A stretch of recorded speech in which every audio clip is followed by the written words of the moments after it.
You invited 25 of your relatives to my house for Christmas without even asking? That's a bold move, honey, truly bold. But since you're so comfortable making executive decisions about my home, I've decided to make one of my own. I hope your family enjoys the view from the porch, because while you're pulling into my driveway, I'll be boarding a flight to Hawaii. I'm Evelyn, 62 years young, and I've lived in this 4-bedroom suburban home for nearly 30 years. I built this life with my late husband, paying off every brick with hard work and sacrifice. Now that I'm retired, I cherish my peace, my garden, and my independence. My son, Mark, is a good man, truly. I love him to death, but he's always had a bit of a soft spot when it comes to his wife, Sarah. Sarah, well, she's ambitious, I'll give her that. But she also has this habit of treating my kindness like an open tab at a bar. For the 3 years they've been married, I've tried to be the supportive mother-in-law. I've hosted the dinners, I've babysat their dog, and I've kept my mouth shut when she redecorated my guest room without asking. We've had a polite relationship, one built on a fragile peace. I thought we understood each other, that this was my sanctuary, not a community center. I've always been the one to provide, to host, and to make sure everyone else is comfortable. But this year, Sarah decided to test just how far my hospitality could stretch. She assumed that because I'm a lonely widow during the holidays, I'd be desperate for the company of 24 strangers. She forgot one very important thing. I finally have the time and the money to be anywhere else but here. Christmas used to be my favorite time of year, back when Jim was still here. We had our little rituals, drinking cocoa by the fireplace, decorating the tree with ornaments we'd collected over 30 years, and enjoying the quiet hum of a house filled with love, not chaos. But since Jim passed away 4 years ago, the holidays have felt heavy. There's a hollow ache in my chest that settles in every December, a reminder of the seat at the table that will forever stay empty. I think that's why I've been so accommodating to Sarah and Mark. I was terrified of being the bitter, lonely widow. I didn't want to be the woman who spent Christmas Eve staring at a flickering television, so I let them take the lead. I opened my doors, I cooked the turkeys, and I smiled through the exhaustion. But lately, my kindness has started to feel like a cage. Every time Sarah makes a suggestion that sounds more like a demand, I feel my jaw tighten. I find myself rubbing my temples, trying to massage away the tension that builds there like a brewing storm. My hands, they've started to shake a little when I get overwhelmed. I've spent decades serving others, first as a nurse and then as a mother and wife. My body carries the weight of those years. My knees creak, and my back aches after standing in the kitchen for 10 hours straight. When I look in the mirror, I see eyes that are tired of being the reliable one. I see a woman who is desperate for someone to ask, "Evelyn, what do you want for Christmas?" instead of just assuming I'll provide the stage for their drama. The sensitivity comes from a place of deep-seated fear, the fear that I am no longer a person to them, but a resource, a venue, a free hotel with a built-in maid service. When Sarah told me about her 25 relatives, she didn't look me in the eye. She looked at my house. She looked at my guest rooms and my large dining area. It hurt more than I can put into words. It felt like she was looking right through me, as if I were just part of the furniture. My heart was pounding against my ribs that afternoon, a frantic drumbeat of no, no, no. I felt a lump form in my throat, that stinging sensation that comes right before the tears. But I didn't cry. I squeezed my hands into fists until my knuckles turned white, realizing that if I didn't set a boundary now, I'd lose the only thing I have left, my peace of mind. I'm not just sensitive, I'm exhausted. I'm tired of being the anchor for people who don't even know how to sail. Before the storm hit, things were actually quite wonderful between us. I remember those early autumn afternoons vividly. The air was crisp, and the trees in my backyard were turning that brilliant shade of burnt orange. Sarah would come over unannounced, not to demand anything, but just to sit with me. We'd spend hours in the sunroom, the light pouring in and highlighting the fine lines around our eyes as we laughed until our sides ached. I genuinely enjoyed her company. She had this way of making me feel like I was more than just Mark's mom. I was her friend. We shared a special bond over old movies and gardening. I can still see her kneeling in the soft dirt next to me, her hands covered in soil, her eyes wide with focus as I showed her how to prune the rose bushes. There was a genuine sense of joy in those moments. She'd lean her head on my shoulder for a split second, a gesture so fleeting but so full of warmth that it made my heart swell. My home didn't feel like a museum of my past. It felt like a living, breathing space for our future. We would plan little outings, browse antique shops, and share slices of cherry pie at the local diner. It was light, it was easy, and it was full of mutual respect. I felt a deep sense of peace, a true, overflowing happiness, Every time I saw their car pull into the driveway, I'd smooth down my apron, a wide smile naturally spreading across my face, and rush to the door. We were a family in the truest sense, or so I believed. We'd spend evenings planning the future, and I'd listen to her dreams for her and Mark, with a gentle nod, my eyes softened by affection. I'd reach out and squeeze her hand, feeling the softness of her skin against my wrinkled palm, thinking how lucky I was to have her in my life. The house was filled with the scent of fresh coffee and the sound of genuine, light-hearted conversation. There was no tension, no hidden agendas, just the simple, pure delight of two women finding common ground. I leaned into that peace with everything I had, cherishing the quiet harmony of our relationship, never imagining that the very hospitality I offered with such a full heart would eventually be used as a weapon against me. It happened on a Tuesday afternoon. Sarah had dropped by, and I, ever the welcoming host, had just finished pouring us 2 mugs of herbal tea. We were sitting at my kitchen island, the same island where I've spent countless hours preparing holiday meals for my own family. The sun was hitting the granite just right, and for a moment, everything felt perfect. Then, Sarah took a sip of her tea, set the mug down with a deliberate clack, and dropped the bomb with the most casual tone imaginable. "So, Evelyn, I've finalized the Christmas list. We're going to have 25 of my relatives staying here, from the 22nd to the 27th. I told my Aunt Martha she could have the master suite since her knees are bad, and the cousins can just pile up in the basement with sleeping bags. It'll be like a big, cozy lodge." I felt the blood drain from my face so fast I actually felt dizzy. My hand, which had been reaching for a sugar cube, froze midair. I could feel the individual hairs on my arms standing up. 25 people? I wasn't just hearing a number. I was hearing the sounds of 25 strangers trampling over my quiet life, using my towels, raiding my pantry, and shattering the peace I had worked so hard to maintain since Jim died. I looked at Sarah, searching her face for any sign of a joke, but her eyes were bright and focused on her phone, already scrolling through what I assumed was a catering menu or a guest list. She didn't even look up to see if I was okay with it. My heart began to thud against my ribs, a heavy, rhythmic pulse that made my ears ring. I gripped the edge of the granite countertop so hard my knuckles turned a ghostly white. "Sarah," I started, my voice sounding thin and foreign to my own ears. You're joking, right? 25 people? In my house? You didn't even ask me if I was hosting this year." She finally looked up, and instead of the apology I expected, she gave me a look of mild annoyance, the kind you'd give a slow-witted child. "Evelyn, honey, you have all this space. What are you going to do with it? Sit here alone and mope? This is a blessing. My family is so excited to see the house. And besides, Mark and I already promised them. It's a done deal." The unmitigated gall of that statement felt like a physical slap. A hot flash of anger surged from my chest up to my neck. I could feel my face flushing crimson. She hadn't asked. She had promised. She had auctioned off my sanctuary without a second thought. I felt a stinging sensation in my eyes, not of sadness, but of pure, unadulterated outrage. My vision blurred slightly as I stared at her. She looked so entitled, sitting there in the kitchen I paid for, acting like she was the queen of the manor, and I was just the live-in help. "I am not a hotel, Sarah," I said, my voice trembling with the effort to stay calm. "And this is not a community center. I was planning on a quiet Christmas. I haven't even put up the tree because I wanted some peace." She rolled her eyes, actually rolled her eyes at me. "Don't be dramatic, Evelyn. It's Christmas. It's about family. Don't be the Grinch. It's already settled. Aunt Martha is bringing her toy poodle too. You'll love him." She stood up, grabbed her designer bag, and gave me a dismissive little pat on the shoulder, a gesture that felt more like a brand than a comfort. As she walked out the door, humming to herself, I stood there in the silence of my kitchen, my body vibrating with a mix of shock and fury. I looked down at my hands. They were shaking uncontrollably. She really thought she could just walk over me. She thought I was too old, too lonely, or too weak to say no. But as I watched her car pull out of my driveway, a cold, hard resolve began to settle in my gut. The silence that followed the click of the front door was deafening. I stood frozen in the middle of my kitchen, staring at the empty space where Sarah had just been standing, patronizing me in my own home.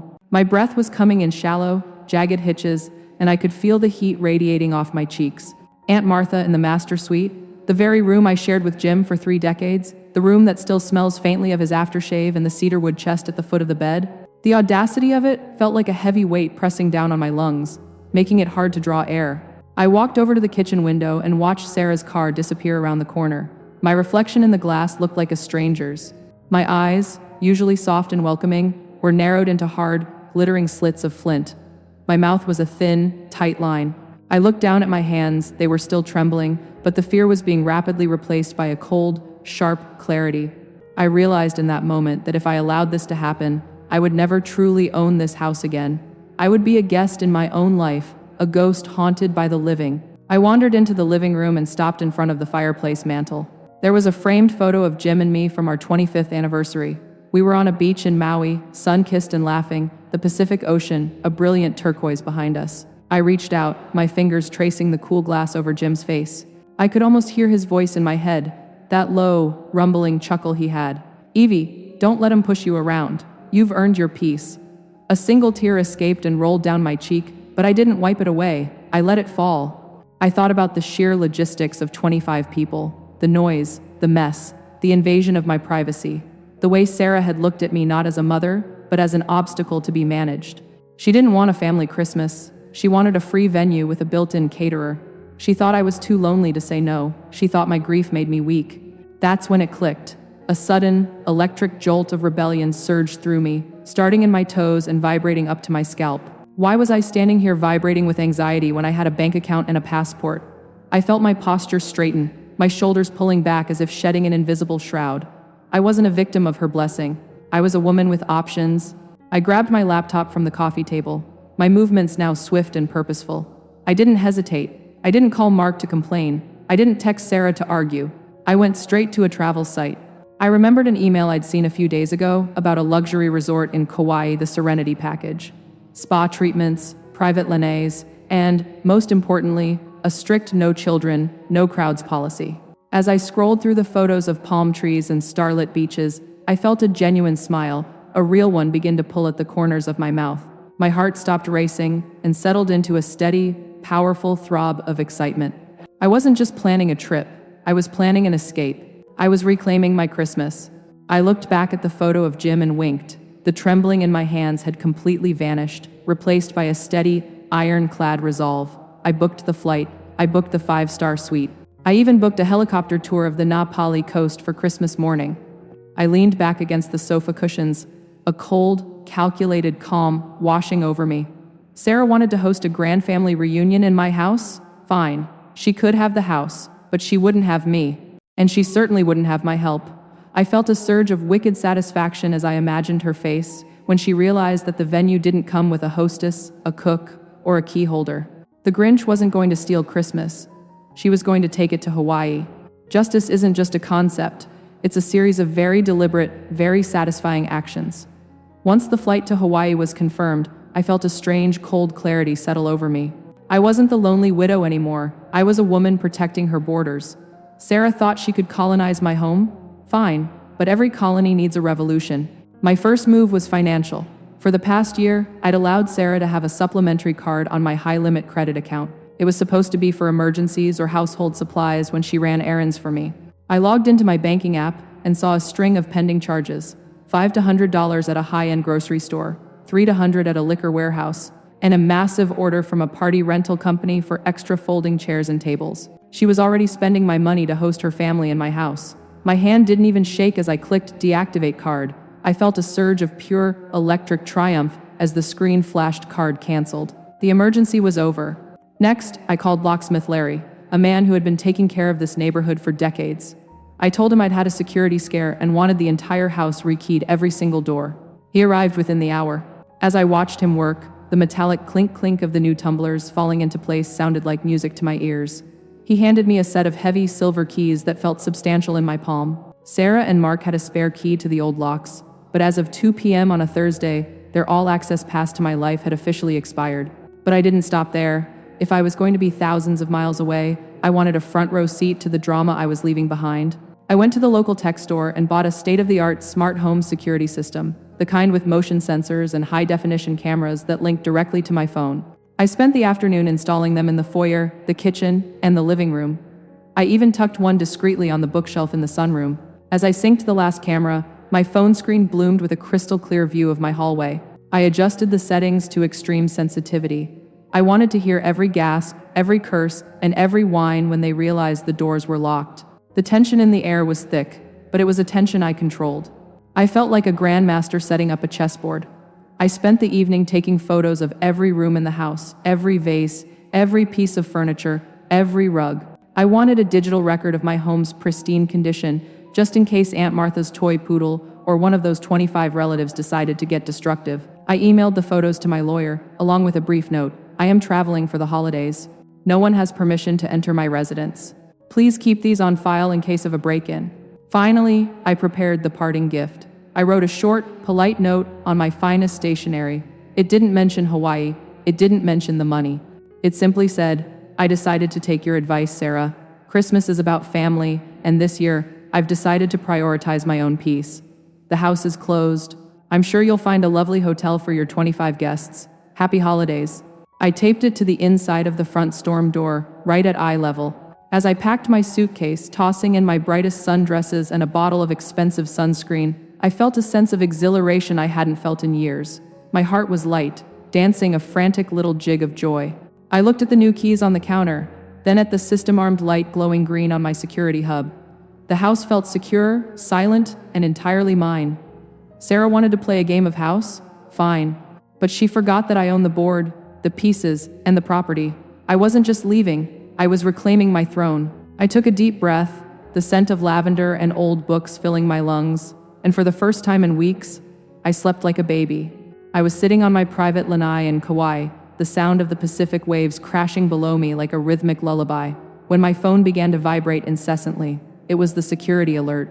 I opened the app, and there they were, a literal caravan of cars clogging my driveway. Sarah was at the front, her face distorted with a mix of confusion and mounting rage. I watched through the high-definition lens as she shoved my old key into the lock, twisting it back and forth with such violence I thought she might snap the metal. When it didn't budge, she began to pound on the door, her screams muffled but clearly audible through the camera's microphone. Evelyn, open this door right now. I know you're in there. Stop playing games. But Sarah didn't just walk away. She huddled with her mother and Mark on the porch, her eyes darting around like a cornered predator. Then, she did something that turned my blood to ice. She pulled out her phone and dialed 911. I watched, my heart hammering against my ribs, as she put on a performance worthy of an Oscar. She began to sob big, fake, gasping heaves, telling the operator that I was a danger to myself, that I'd been acting erratically for weeks, and that she feared I'd had a mental breakdown and was locked inside, possibly unconscious. My jaw dropped. My hand flew to my mouth, my fingers trembling against my lips. She was trying to have me committed just to get through my front door. A few minutes later, a police cruiser pulled up. Sarah rushed to the officer, clutching her chest, pointing at my house and claiming I had early onset dementia and had lost touch with reality. She even pulled out a forged document, God knows where she got it, claiming she had power of attorney. I sat there, thousands of miles away, watching my own daughter-in-law try to weaponize the law and my own mental health against me. Mark just stood there, his head in his hands, looking like a coward while his wife tried to dismantle my life. The betrayal felt like a physical weight, a cold stone settling in the pit of my stomach. She wasn't just after my guest rooms anymore, she was after my autonomy. She wanted me declared incompetent so she could inherit the lodge early. I felt a surge of pure, white-hot fury. My eyes narrowed, and the fear vanished, replaced by a lethal, focused resolve. You want to play the crazy card, Sarah? I whispered to the screen, my voice low and dangerous. Let's see how the law feels about perjury. I didn't panic. I didn't scream at the screen. I did exactly what a rational, competent woman would do. I used the two-way audio feature on my security system. As the police officer reached for his heavy breaching tool to break down my front door, my voice boomed across the porch, crystal clear and chillingly calm. Officer, please stop. This is Evelyn, the homeowner. I am currently in Hawaii, and I am watching you through my security feed. Do not damage my property based on the lies of that woman. The porch went silent. The officer froze, looking up at the camera lens. Sarah's face went from a theatrical sob to a mask of pure, ghostly shock. Her mouth hung open, her eyes darting around like a trapped animal. I didn't give her a second to breathe. Officer, I continued, my voice steady and authoritative. I have already emailed you a copy of my flight itinerary, my current hotel reservation, and a video from 2 hours ago showing me enjoying a meal. Furthermore, my attorney, Mr. Henderson, is on the line right now via a conference call. He has the original deeds to this house and proof that I am in full control of my faculties. I patched Mr. Henderson in through the smart hub speaker. His voice was like a gavel striking a bench. This is David Henderson. I can confirm Mrs. Evelyn is currently under my legal counsel.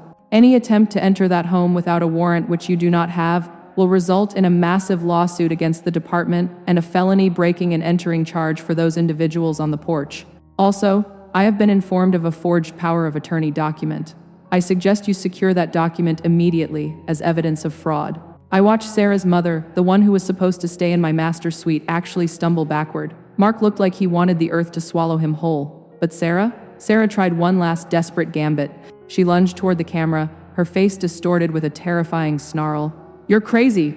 You left us here. You promised. You can't just leave 25 people on the street. It's Christmas." "I didn't leave you on the street, Sarah," I replied, my voice dripping with cold disdain. "I left you exactly where you belong, outside of my life. You lied to the police. You tried to steal my home. And you did it all while using my credit card to buy party supplies, which, by the way, I have already reported as unauthorized charges." The officer's expression shifted from concern to stern professional irritation. He looked at the power of attorney paper Sarah was clutching, and then back at the camera. "Ma'am," he said to me, "we've verified your location through your service provider. We apologize for the disturbance." He then turned to Sarah, his hand resting on his belt. "Ma'am, you need to leave this property immediately. If you or any of these people step foot on this grass again today, I will arrest the lot of you for trespassing and filing a false police report. Move, now." Watching 25 people, some of whom I'd never even met, drag their suitcases back down my driveway was the most satisfying sight of my life. They looked like a defeated army, bickering and pointing fingers at Sarah.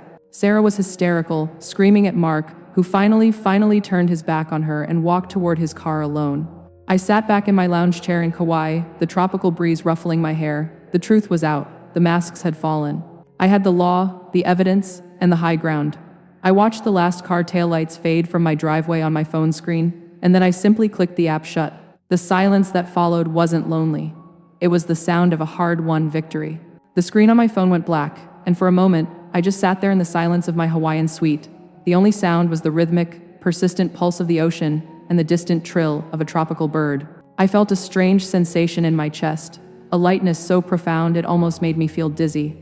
For years, I had carried the weight of being the obligated one, the woman who said yes when her soul was screaming no. But as I watched those taillights disappear from my driveway on the security log, that weight simply evaporated. I had won. I hadn't just saved my Christmas, I had saved myself. I spent Christmas morning not in a hot kitchen basting a turkey for people who didn't respect me, but in a helicopter soaring over the Na Pali coast.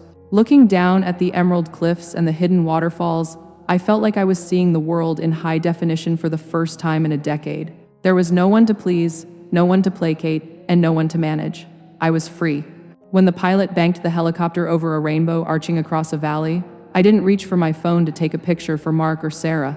I just watched it, letting the beauty of the moment settle into my bones. This was mine. This was my life, reclaimed from the clutches of entitlement. When I returned to the resort, I treated myself to a 5-course dinner at the beachside restaurant. I sat at a table for one, dressed in a silk gown, the color of the sunset. I didn't feel lonely, I felt powerful. I sipped an expensive glass of wine and watched the stars come out over the Pacific. I thought about my house back home, locked, silent, and safe. I thought about the new locks and the security system that Sarah couldn't bypass. The lodge was closed for the season, and the peace I had felt in Kauai began to migrate back to my suburban home in my mind. However, amidst the triumph, there was a bittersweet pang in my heart. I'm a mother, after all. Thinking about Mark standing on that porch, looking like a shattered ghost of the boy I raised, brought a lump to my throat. I had spent 30 years building a family, and in one afternoon, I had to watch it fracture. It was a victory, yes, but it was a heavy one. I had to teach my son a lesson that should have been learned years ago, that love is not a license to exploit, and that boundaries are the only thing keeping a family from becoming a battlefield. I felt a tear prick at my eye, not for Sarah, but for the relationship I thought I had with my son. I had won my freedom, but I had paid for it with the illusion of a perfect family. But then, I looked back at the ocean. I felt the strength in my hands, the same hands that had locked those doors and booked this flight. I realized that the perfect family Sarah wanted was a lie built on my exhaustion. The life I was starting now was built on truth. I had protected my home, my peace, and my dignity. As the waiter brought out a small chocolate souffle with a single candle, a gift from the staff who knew I was celebrating Independence Day, I blew it out with a steady breath. I wasn't just a widow or a mother-in-law, I was Evelyn. And Evelyn was finally going to start living for herself. The air felt cleaner, the wine tasted sweeter, and for the first time in 4 years, the hollow ache in my chest was replaced by a solid, glowing warmth. I was home, even if home was currently 5,000 miles away. The adrenaline of the flight and the initial thrill of the final strike eventually began to fade, replaced by a heavy, contemplative silence that draped over me like a thick blanket. I sat on the edge of my bed in the quiet hotel room, my hands resting palm up on my lap. I looked at them, really looked at them. They were the hands of a woman who had fought a war, but they also looked older than I remembered. The skin was translucent, the veins a roadmap of every stress and sacrifice I'd ever made. A deep, gnawing doubt began to creep into the corners of my mind. Did I go too far? I closed my eyes, and suddenly I wasn't in Hawaii. I was back on that porch, seeing the look on Mark's face through the camera lens. It wasn't just shock, it was a profound, soul-deep humiliation. I saw the way his shoulders slumped, the way he looked at his wife as if he were seeing a monster for the first time. I felt a sharp, stabbing pain in my chest. I had protected my house, but at what cost to my son? I'd essentially forced him to choose between his mother and his wife in front of 25 strangers and a police officer. My eyes stung, and I felt a hot tear track through the wrinkles on my cheek. I hadn't just slammed the door on Sarah, I had slammed it on the boy I used to tuck in at night. My mind kept replaying the conflict. I'd always prided myself on being the fixer, the one who kept the peace at any cost. To suddenly be the one who blew it all up felt unnatural. It felt like I'd betrayed my own nature. I paced the room, my footsteps soft on the plush carpet. I looked at my reflection in the mirror, my eyes were rimmed with red, my expression haunted. Part of me felt like a villain. What kind of mother leaves her child to deal with 25 angry relatives on Christmas? What kind of woman chooses a beach over her own family, no matter how toxic they've become? But then, I felt the phantom weight of Sarah's hand on my shoulder, that patronizing, dismissive pat she gave me before she walked out of my kitchen. I remembered the forged document, the lie about my dementia. My hands curled into fists, my nails digging into my palms. The guilt didn't vanish, but it met a wall of ironclad self-preservation. I realized that the good mother I was trying to be was exactly what Sarah was using to destroy me. I sat back down, my breathing ragged. I was caught in a tug-of-war between the woman I was raised to be, the selfless, enduring martyr, and the woman I needed to be to survive. It was a brutal, internal friction. My heart ached for the connection we once had, for those quiet afternoons in the garden, but my mind knew those moments were a facade. The internal conflict wasn't about whether I was right or wrong. I knew I was right. It was about the grief of realizing that being right meant being alone. I looked out at the dark ocean, feeling the vastness of the world and the smallness of my own drama, and I let myself sob, not for the house, but for the family that never really was. This trip was more than a vacation. It was a brutal education in the geography of my own soul. I learned that silence is not the same as peace, and that staying quiet to keep the family together is just a slow way of letting yourself be dismantled. I realized that for years, I had trained Mark and Sarah to treat me as a backup plan, rather than a person. By never setting a boundary, I had invited their entitlement. I learned that my value as a mother isn't measured by how much I can endure, but by the respect I command. I saw clearly that a home isn't 4 walls and a roof, it's a sanctuary. And if you don't guard the gates, people will track mud all over your soul and call it family spirit. I learned that I am capable of a fierce, protective strength that I never knew I possessed, and that choosing myself isn't an act of selfishness, it's an act of survival. I've decided that if there is to be a relationship moving forward, it will be built on entirely new ground. When I return, I won't be waiting for an apology that may never come. Instead, I've decided to put my house on the market. It's too large for me, and it's become a trophy that Sarah wants to win. I'm downsizing to a sleek, modern condo with a gated entrance, a place where I am the only one with a key. I've reached out to Mark with a single, clear message. I love him, but I will no longer be his safety net for the chaos his wife creates. I've invited him to meet me for lunch, just the two of us, on neutral ground once a month. No holidays at my house, no family lodges. We need to rediscover who we are as mother and son, separate from the roles of host and guest. This is my bridge. I am keeping the door to my heart open, but the door to my house is officially locked. In the cold light of the tropical morning, I can see my own mistakes. My biggest error wasn't going to Hawaii. It was waiting until I was pushed to the brink of a breakdown to say something. I should have spoken up the first time Sarah redecorated a room without asking. I should have addressed the emergency credit card use months ago. By letting the small things slide, I effectively lied to them, making them believe I was okay with their behavior when I was actually simmering with resentment. My dramatic escape was a result of my own failure to communicate early and often. I allowed the pressure to build until it exploded, which caused more trauma for Mark than was perhaps necessary. I realize now that being nice was actually a form of cowardice. If I had been honest about my boundaries from the start, we might have avoided the police, the lawsuits, and the bitter taste of betrayal that now taints our family history. The story of my Christmas escape isn't just a tale of a daughter-in-law's audacity, it is a mirror for every person who has ever felt invisible in their own life. To my fellow mothers, grandmothers, and anyone who has spent decades building a home, remember that you are the architect of your life, not just the janitor. The holiday season often brings out a cultural pressure to perform selflessness, especially for women. We are expected to open our doors, fill the fridge, and swallow our discomfort for the sake of family harmony. But here is the hard truth.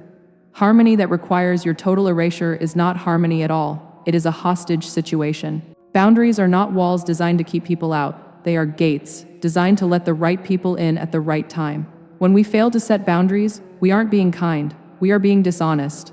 We are teaching the people we love that our needs don't exist. And eventually, that lack of honesty leads to the kind of explosion I had to ignite in my own driveway. You do not owe anyone your peace of mind, your financial security, or your sanctuary just because they share your DNA or a marriage certificate. Empathy is a beautiful thing, but it must be a two-way street.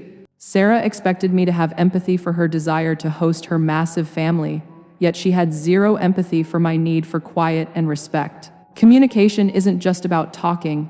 It's about being brave enough to say no before no becomes a scream. To the adult children watching this, your parents are not resources to be mined. They are human beings who have already run their race. Respect their finish line. If you find yourself being treated like a venue instead of a person, take a page out of my book. You don't have to fly to Hawaii to reclaim your power, though I highly recommend the view. You just have to realize that your yes means nothing if you aren't capable of saying no. Don't wait until you're being pushed out of your own master suite to realize that you hold the keys. Build your boundaries now, speak your truth early, and remember that you deserve a seat at the table, especially when it's your own. Thank you for listening to my story. It wasn't an easy journey to share, but I hope it serves as a reminder that it is never too late to stand up for yourself and reclaim your joy. This holiday season, I wish you all the courage to set your own boundaries and the peace that comes from knowing you are worthy of respect in your own home. If this story resonated with you, or if you've ever had to handle a holiday takeover of your own, I'd love to hear about it in the comments. Your stories of strength and independence inspire me every single day. Don't forget to hit that like button if you think I made the right choice by heading to Hawaii, and make sure to subscribe to the channel and turn on the notification bell so you never miss our next point of view story. Share this video with someone who might need a little extra encouragement to say no this year. Until next time, take care of yourselves, stay strong, and remember, you hold the keys to your own life. See you in the next video.